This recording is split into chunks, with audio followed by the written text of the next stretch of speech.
Okay, I Yeah, think we can get started. GM, let me just give a very quick introduction and then we will begin, okay?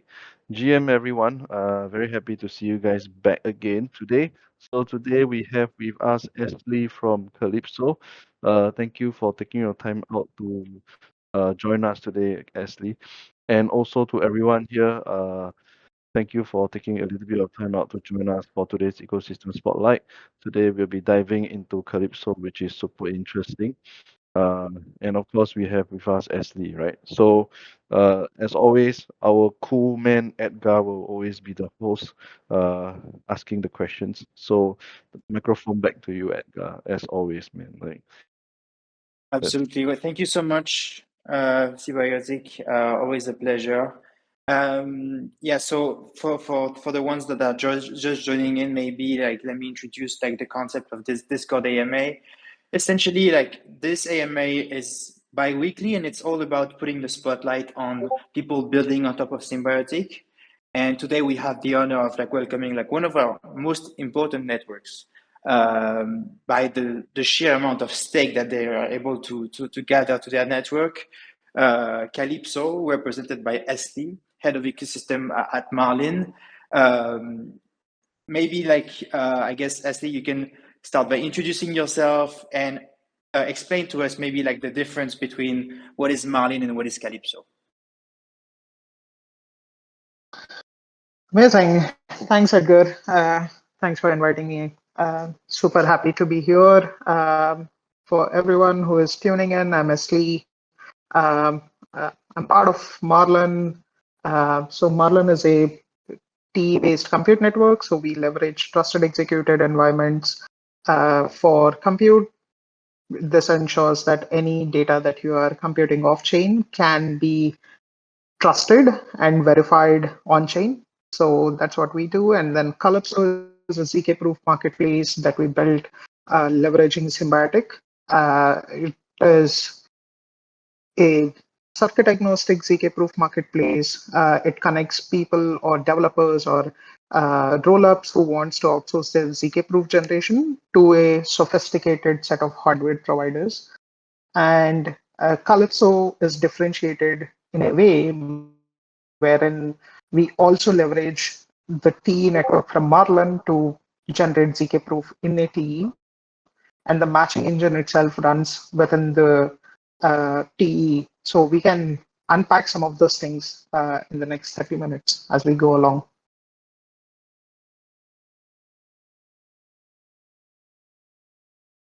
Yeah, exactly. Perfect. So I guess like the next step, Ashley, since you're on, you let me explain. We love at the beginning of DMAs go through some rapid fire questions. You know, something that you could put on like a TikTok or YouTube short. Brief questions like followed by like sharp answers about like your journey in crypto and like what you like and what you don't like. So let me start Yeah. right now. What's the one thing most people misunderstand about ZK proofs? That's an interesting one, Edgar. We are starting on a strong foot. Okay. Most people, they often think that ZK proof generation is too slow and expensive. But the actual reality is the compute itself is not expensive. The proving itself is not expensive, right? The bottleneck is usually the systems that are around the ZK proof generation and acceptance, right? But the actual ZK proof generation is not very expensive, right? Um, and the systems that we have built so far, they make the whole process faster, seamless, and obviously thanks to the operator network that we have, they can also batch this request and cheaper, right? So yeah, most of the people think that it is slow and expensive, but in reality, it's not. Got it. And what is the if you had to like describe like in your opinion the most exciting use case for ZK proofs and proving infrastructure, which one would it be?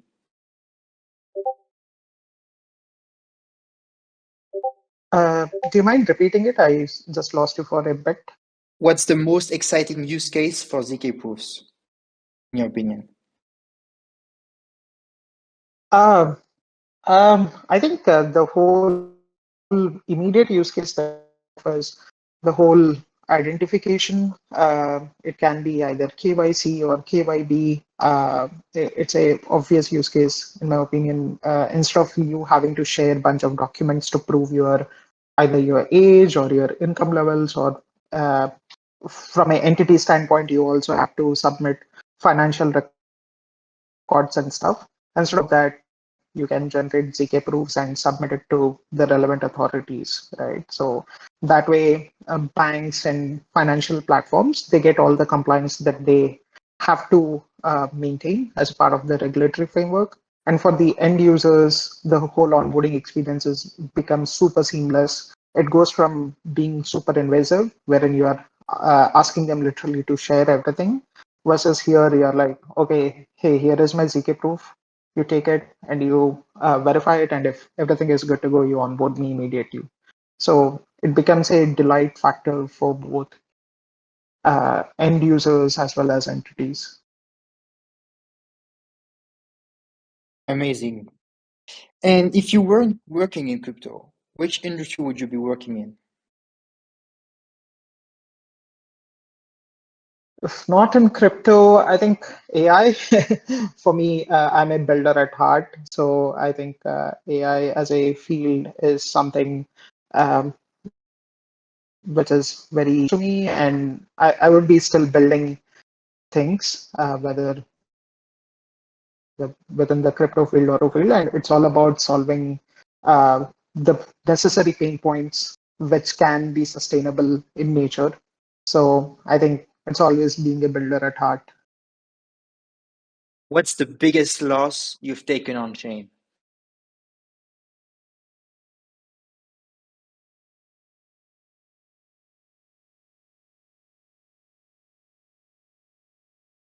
Can you hear me?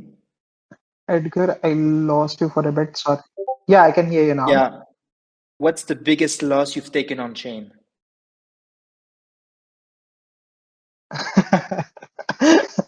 I think let's not go there. Okay, There are then we can't have this conversation in a peaceful manner once we dig those graves. that's okay. That's okay. I don't want you to feel ashamed. We've all lost a lot, so it's perfectly fine to be Yeah, to have some else. yeah, It cannot always be W's. Perfect. yeah, So let's absolutely. You need some yeah. else so that you.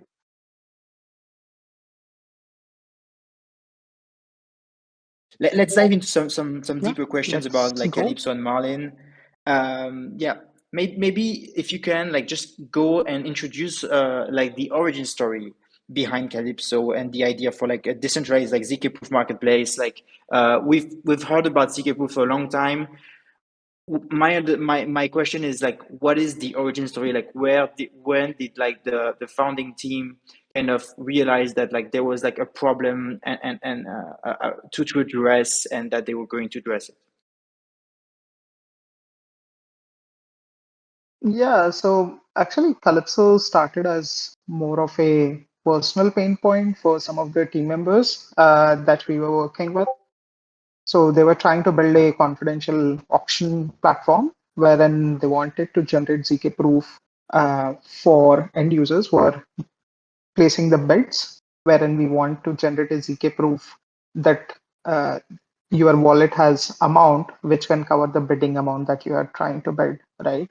And the whole auctioning itself is confidential, and you won't get to know who won the bid unless everyone do the bids, and no one can front run each other in that kind of a situation, right? So it's super simple idea wise, but generating ZK proofs.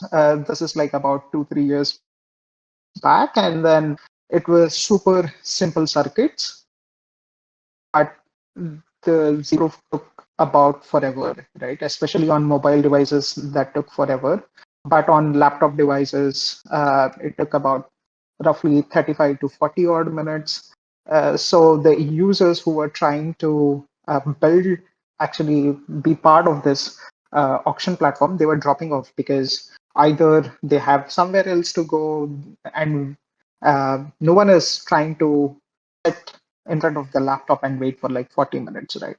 Uh, so as builders, we knew that this UX is dead on arrival, right? Even before launching, we know that this won't work because no one is going to wait for so long.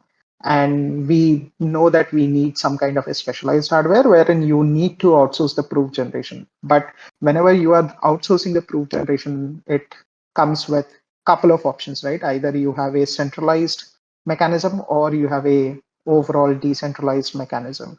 But with centralized mechanisms, the idea is you have to pay the cost upfront. You have to procure that overall infrastructure, and it doesn't make sense for us to put in that money upfront, right? Even spending like $50,000 for a GPU doesn't make sense because I know that it's going to be very it's going to be not cost effective, right? And as a business, you can't justify this specific action. And then when we spoke to other builders who are working within this space, they also felt that they have to be a solution where they can outsource the proof generation. So that's how the whole idea behind Kalypso came into life. So it's about, okay, now we want to outsource the proof generation in a decentralized manner, but the decentralization will challenges. How do you bootstrap liquidity? How do you bring in economic security and all of the around it? The idea is to make the whole UX super simple for the end users while ensuring that there is business viability. It has to be, it's against either you have a terrible UX or a prohibitive cost. But when it comes to a decentralized proof marketplace like Kalypso, you don't have to choose either. It can be both of them. Got it, got it. My follow-up question, I guess, is around how, like, there's a lot of different like proving infrastructure in the market right now.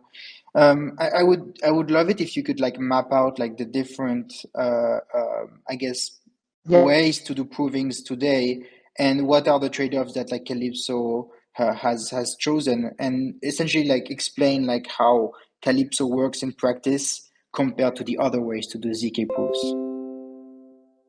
yeah.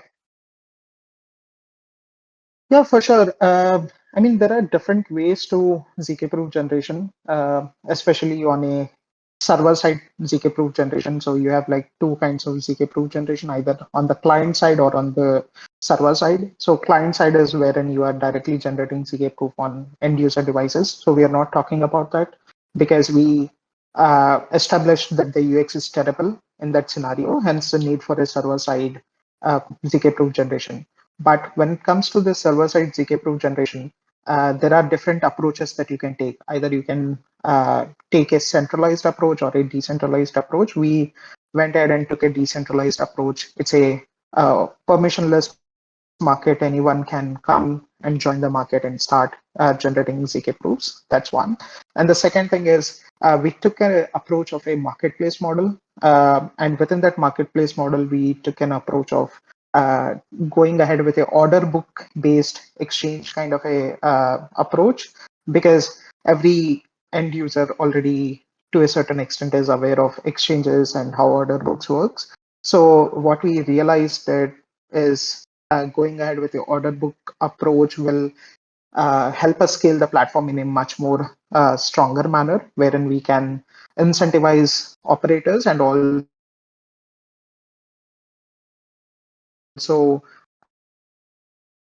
or that the or at a high Calypso functions is you as a platform, anyone can come and create their own ZK proof market. So for example, every protocol will have their own ZK circuit that they are currently using, right? So say for example, you are using Groth 16, somebody else is using SP1 or some other ZKVM. So you can create your own ZK market ZK proof market. And then within that ZK proof market, there are two parties. One is the proof requester and there is a proof generator. So proof generators are nothing but node operators who are joining that market with their hardware. So we have different hardware types, GPUs, ASICs, and bunch of within GPUs we have like 4090s, H100s, A100s, and all of that shebang. And then you on the demand side, you have the overall ZK rollups or ZK dApps wants to outsource the proof generation, right?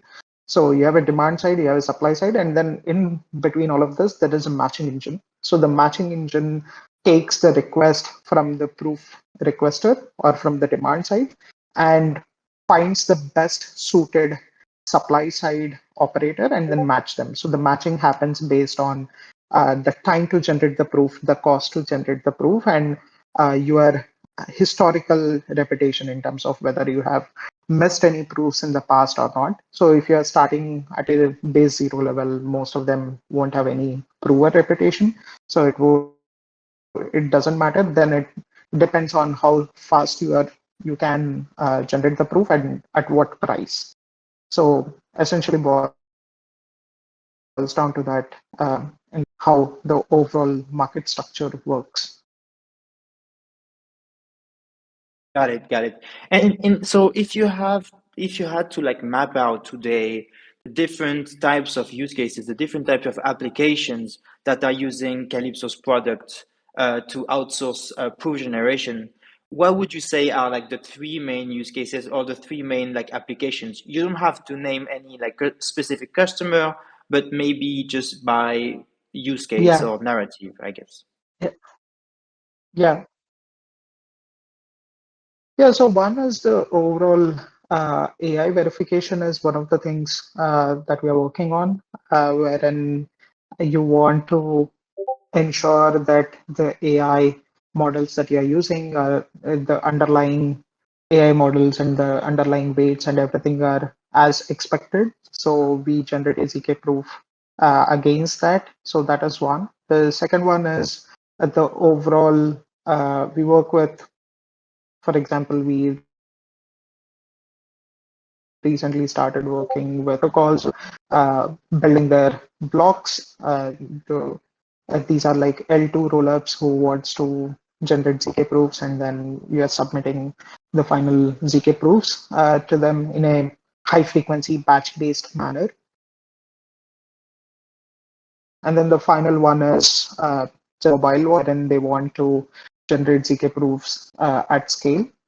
These are again rapid, uh, high frequency transactions that needs to be batched and then proved.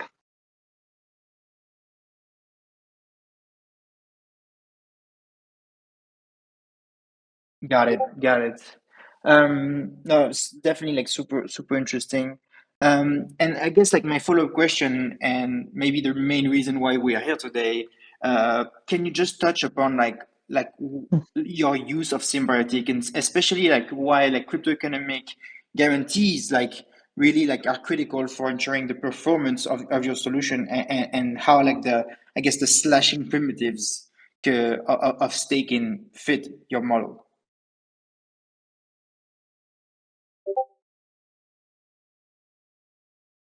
Yeah, absolutely. I mean, uh, like I said, as a marketplace, Calypso needs to cater to both the demand and the supply side. So, from a demand perspective, the ask from the proof requesters is super simple. They want the ZK proofs to be generated at a lower cost every time, as promised. So, as promised, being you promised that will be generated within, say, X seconds or Y minutes, and you have to ensure that the proof is generated and the right proof is generated and sent back to them, right? So that you are not missing out on any transactions on the demand side. And on the supply side, we need all the operators to function in the right manner to so that the marketplace can adhere to this SLAs, right?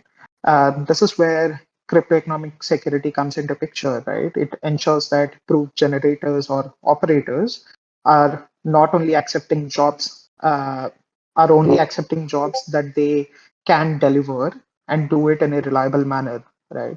And with the crypto economic guarantees, the whole marketplace transforms from a decentralized proving, wherein you are hoping that okay, they will deliver, to no, they have to deliver because otherwise there is staking, slashing, risk, and everything involved. And Symbiotic has been super helpful in terms of Kalypso's bootstrapping, right? Because Symbiotic bootstraps the overall economic security and allows us to tap into a large set of proof generators who are already registered with Symbiotic.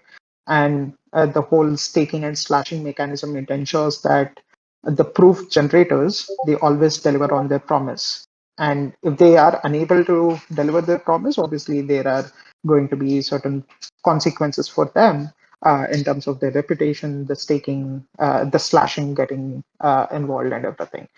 But with Symbiotic, it has been very easy for us because we don't have to go and bootstrap all of this economic security, and it also helps us to tap into a wide set of operators that are already registered on Symbiotic. Super cool, super cool. Yeah, and talking about the operator in Symbiotic specifically, like, and I guess the operator landscape in general, how do you see like these types of stakeholders evolving in the future? Like, I guess in crypto nowadays, a lot of people would say that like, oh, crypto is only run by like 12 or 15 professional node operators. But do you feel like specific dedicated tasks that might require like a more specialized hardware like GPUs might essentially bring out like a new class of maybe smaller node operators? Yeah, that's a great one. Um, at, at high level, see is going to be high level specialization that is going to happen. Right now, most of the operators they dabble into multiple things, right? You can be working on AI, you can be working on ZK, then you are also part of the consensus mechanism and everything. But what I see will happen is there are going to be specific operators who will only specialize in ZK proving, right? Because ZK proving itself is such a vast specialization in itself. There are a lot of nitty-gritties that you need to take care of in terms of okay, how can you optimize circuits for each kind of a ZKVM or each kind of market that you are part of. So that's going to be one. The second going to be Edgar. We already see some of the specialized hardware coming onto Symbiotic as well as uh, within Kalypso ecosystem as well. We see some specific ZK specific ASICs and also some GPUs which are already part of the marketplace at this point. So I foresee that continue to happen. But yeah, obviously there are going to be certain high-end GPUs like your H100s or H200s. Those are going to be limited just because of the cost. But as ZK continues to scale, as Ethereum moves to ZK completely, I think we see most of those things becoming more and more high usage driven. Ultimately the economics have to for the operator keep running, right? The final one being some of the large applications will end up bringing proving in-house though, right? Because if you end up uh, if you end up with large volumes, you would want control on the proving as well with an in-house, but we'll foresee, we have to wait and watch how they are going to counter the centralization risk with in-house proving. But yeah, I think the whole specialization is going to be quite more significant in the coming years, wherein we will see operators who are pretty deeper within the ZK space. Got it, got it. Yeah, I think it's definitely true. And like It is true that while in Calypso are coming with like new like types of requirements for operators. I remember like 6 months ago while I was still working at Kiln, one of the node operators, the biggest ones on one of the biggest ones on Symbiotic. Calypso was the first use case that they had Yep. seen that requested GPUs. So it's definitely like the space moving, I guess, in a different direction and something very interesting. I guess my follow-up question is, Yep. in your opinion, like what are the biggest business challenges in growing a marketplace and attracting like top hardware providers?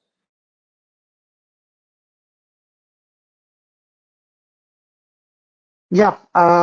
So it's kind of a chicken and egg problem, right? So developers or like L2 rollups or in general the demand side, they won't commit to a marketplace until there are like reliable provers. Right? So on the other hand, hardware operators, they won't come and invest in your marketplace until they see the demand, right? So thankfully, through Symbiotic, we were able to solve at least some part of the supply problem, right? So Symbiotic kind of helped to bring this reliable provers early on so that we don't have to focus quite a lot on the operator side of things. Now our focus is mostly on how can we generate the kind of demand that we want to generate, right? So we do see like some of the demand side focusing on AI and ZK proving and everything is going to become much more wider as Ethereum continues to invest more and more towards ZK proving as a space. Ultimately, the whole idea is okay, how can you generate ZK proofs at scale and with correct proof, right? And within the time that is mentioned and with having high levels of uptime. So all of those things are also pretty much solved because of Symbiotic and the overall the way protocol is designed on Symbiotic using the staking and slashing. Amazing, amazing. Well, before we end this one, can you give us I guess like the future for Calypso and what people can expect in the next 2 to 3 months, I guess, or maybe until the end of the year? What are the next like Yeah. upgrades? Like what's on the roadmap for you guys? Yeah, so we are doubling down more on increasing our demand. So we are already expanding to AI, so AI inferencing and simulations that can be outsourced to ZK-proof marketplaces. That is something where we are currently focused on. And the other thing is Calypso has a functionality of generating ZK-proof in a TE, in a trusted execution environment. There are some protocols who wants to do privacy preserving ZK-proof generation, wherein the inputs are not revealed to the operator network. So that is another differentiation wherein Calypso is partnering with some blue chip protocols, L2s, wherein we already participated in the devnets and testnets, right? So we are building blocks for them. And then there are a couple of other places where we are building blocks for. Uh, we, Calypso is one of the 8 provers, which is part of ETH proofs, right? Wherein we are also generating ZK proofs for Ethereum blocks, right? So these are some of the things that Calypso is working on, and we want to uh, expand further in that direction, wherein we want to generate more and more demand so that the operators who are part of the network they see high usages and um, reduce overall idle times and increase revenue for them.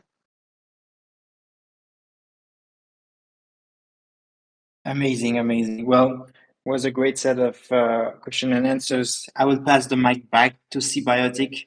He will manage the audience's questions. All right. Thank Thank you, you so Edgar. much for this conversation.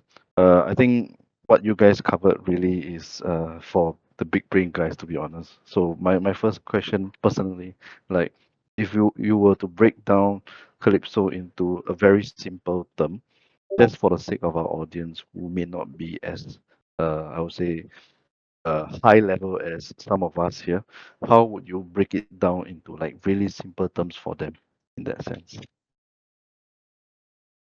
Mm, okay, let's think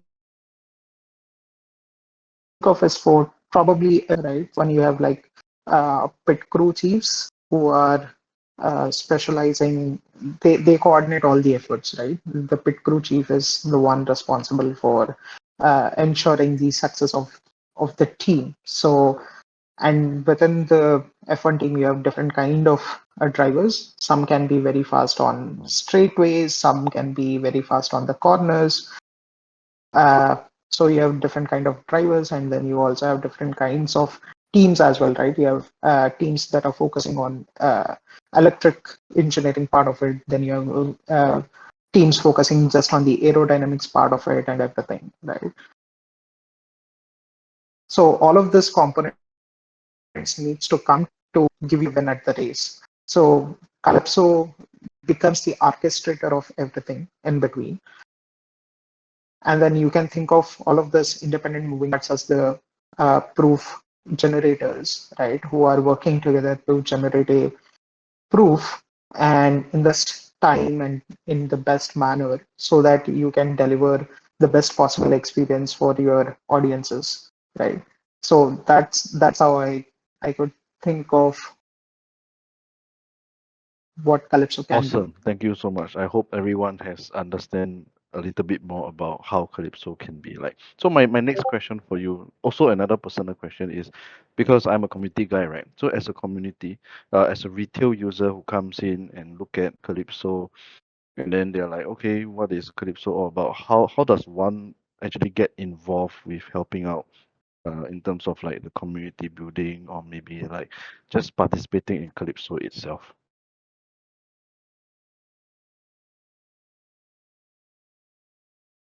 So right now our focus is mostly on two things. One is making the whole system much more streamlined and generating more demand. So as a community, you can always uh, talk more about Calypso, take a look at what we are building, and if you have any feedback to share, you can share it with us.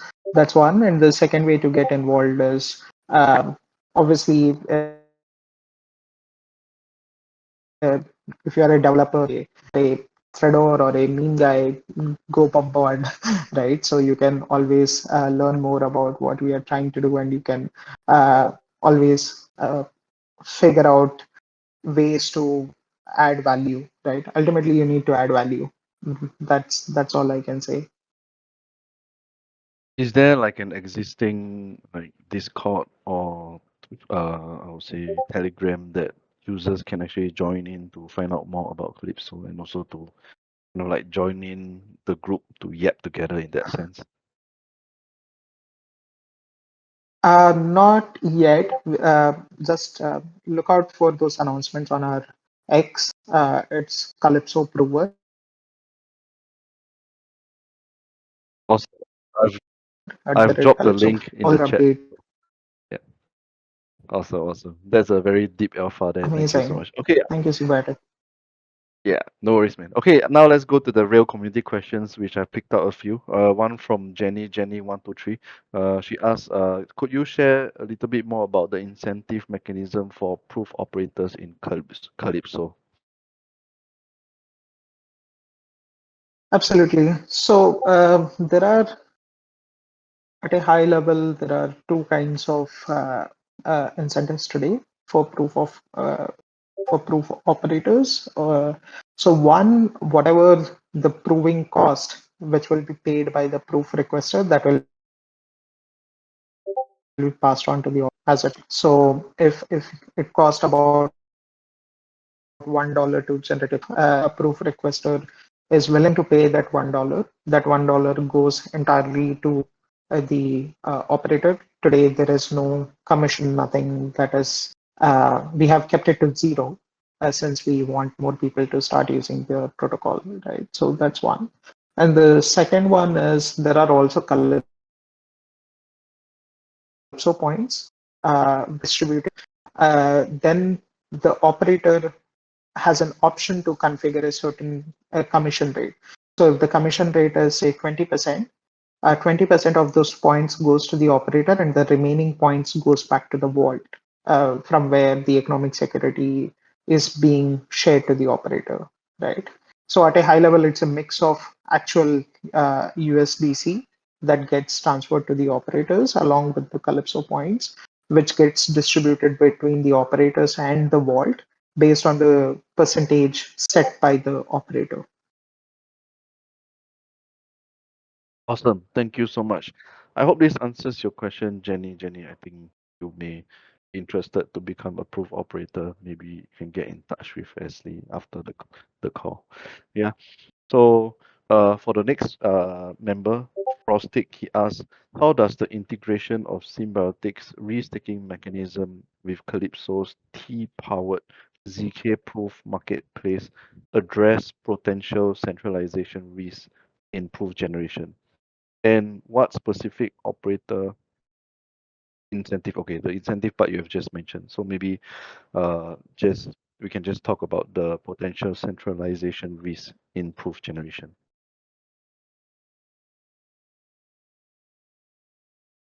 Yeah, so we have already addressed the centralization risk by keeping the whole network permissionless. So anyone can be an operator as long as they meet the criteria set by the proof requester, because the proof requester can ask for, hey, I want the proof to be generated within, say, 30 seconds, and I want the proof to be generated within, say, 50 cents. Now, as a generator, it's up to you whether your infra supports that. Then you can just join the marketplace. Even if your infra doesn't support, you can join the marketplace, but you won't get any proof request because the proof requester wants the proof to be generated within the specific time and specific price point. And if you are unable to provide that, even though you are part of the marketplace, you won't get any request. Um, that's one. And the second thing is, thanks to overall Symbiotics operator network, we do have about 20 plus operators that are already working with us at this point. And as Symbiotic grows and as more operators get onboarded themselves to Symbiotic, those operators can also tap into Calypso's network and they can start working with Calypso as well. So with Symbiotic, everything becomes super simple once they are part of start contributing to our network. And it's just permissionless. You can go to docs.calypso.org. There is a detailed tutorial in terms of how you can onboard yourself to the network, and it's pretty straightforward. Awesome. Thank you so much. Let me just drop the link there. docs.calypso.org/learn. For those of you who are interested, feel free to just hop into Yeah. the website and just have a look. Yeah. I hope that answers your question as well, Frostic. So I think let's take one last question by Lynn. She asked, as Calypso expands, how do you see the relationship between hardware requirements and decentralization? Could reliance on TEEs or specialized hardware create new centralization factors?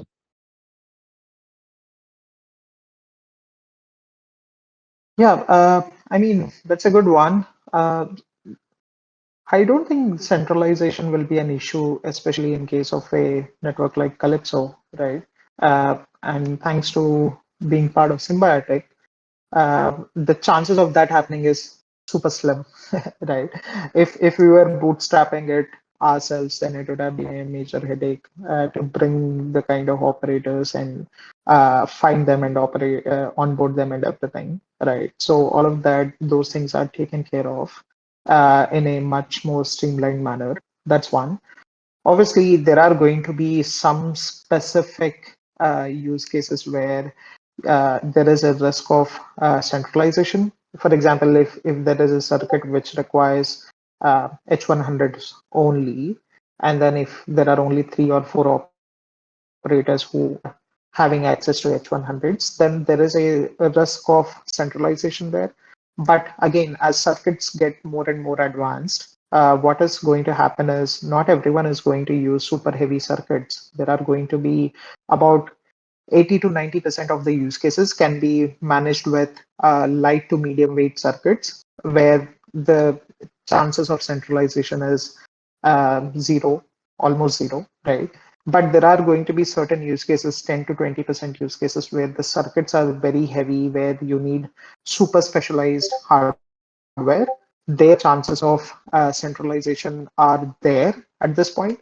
But again, as the overall industry evolves, as we tap into more and more um, hardware acceleration, uh, specialized hardware as well, like we now have specific chips that can deliver as performance equivalent to a A100, right? So there are also FPGAs that are coming into picture. So as and when we get more of this, those things will take over, and then the chances of centralization will probably curtail down to say 5%. And for that 5%, we have to wait and watch. I don't have an answer for that 5, to be honest. But I love how you actually gave the answer to this question. So thank you so much, SD. I hope that answers your question, Lin. And I think that was a really good one. You kind of like made SD think a little bit more, like, you know. So I love that question, Lin. Thank you so much. So I think before we end Yeah, off this session, maybe I can just squeeze a little bit more from you, if it is possible, SD. Earlier on, you mentioned something about Calypso yeah, yeah. projects. Yeah, maybe you want to share a little bit more about that. I believe the audience here are in it for the alpha as well, you know? Uh, I mean, I would say just watch out for the space. Most of the communication will happen on X. I think that's where you will get to know how, what, when. Sounds good, sounds So good. that's all I can say. Yeah, awesome. Thank you so much, Ashley. Actually, when you drop the word Calypso points, I believe it's already like Thank some you. kind of alpha, right, in that sense. So for those of you in the audience who are keen, I think go and find out a little bit more, dive a little bit more into Calypso, and stay tuned for the community itself. I believe Yep. something interesting is brewing. Yeah.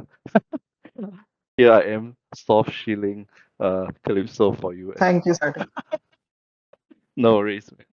So, all right, we have Thank you, come to the end Subhadip. of today. No worries, man. No worries, man. So we have come to the end of today's session.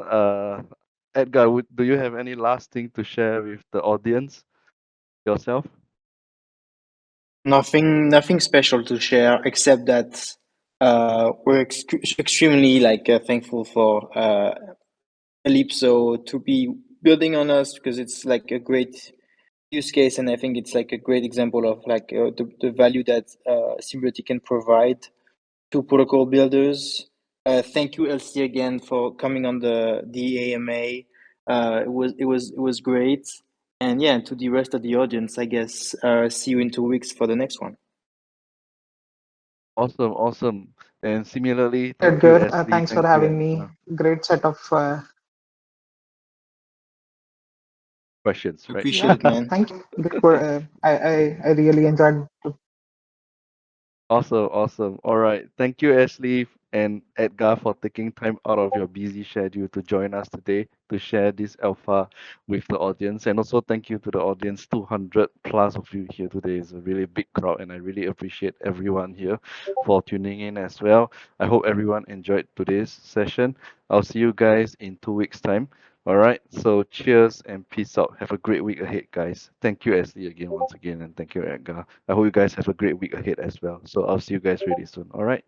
Take care, man. Take care, guys. Bye bye. Bye bye.